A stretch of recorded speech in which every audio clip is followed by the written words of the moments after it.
Congressman Michael Burgess is a medical doctor himself, and he is in studio to talk about the politics behind all of this. Good morning to you.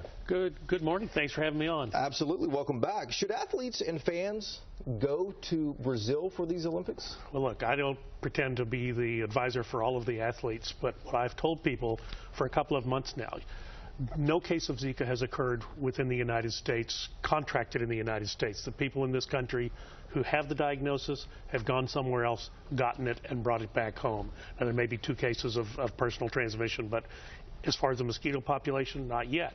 Will it happen? Yeah, someday for sure.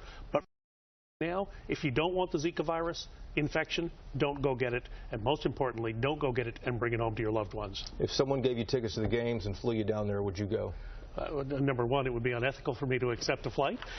Would you go with me to the games? The answer is no, I would not. And, you know, I do think that people need to look at this quite critically. You'll have 500,000 people coming into a country where this virus is pretty prevalent.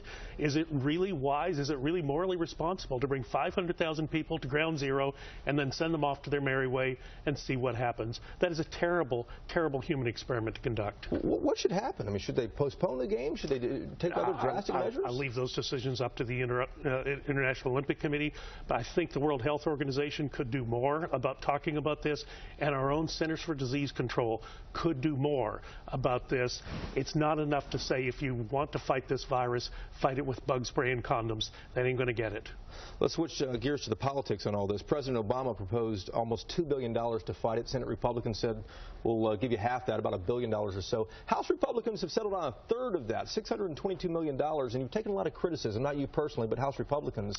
Yeah, but realistically... Explain that. Well, in February, the president said, I need this money. The House said, well, look, it takes time to do an appropriations bill. You've got dollars in the till right now that you can use those dollars. It took the White House 2 months to agree to use that $650 million that they had left over in Ebola funds. So now they're using them. I think that is a good idea. Then the House came forward with another $600-odd million.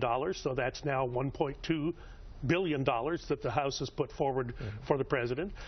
We've got to come to an agreement with the Senate on this, and that will happen. But realistically, you know, you look at things like the CDC not issuing a travel restriction or accelerating the travel restriction. You look at the FDA treating the mosquito vector problem as if this is a new drug application. Not a mosquito issue, and it's going to take years to get the genetically modified mosquito through the FDA's procedures. Oh my gosh, this thing, the cat could really be out of the bag by the time we release that mosquito in order to control the vector, which bottom line is how you're going to control this illness. Well, let me ask about timing in the last question here, too. Florida Governor Rick Scott, who is a Republican, he even criticized his own party, saying congressional Republicans are negligent, is what he said, for not taking quicker action on this. Again, if I'm being told that the House is on fire and I got to do something right now, can I please see some activity out of the president, out of the agencies? Issue that travel restriction, accelerate that travel restriction, the travel warning that the CDC puts out. Go from level 2 to level 3.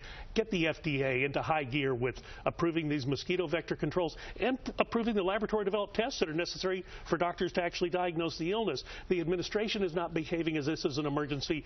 They point to the House and say, you guys aren't doing your job.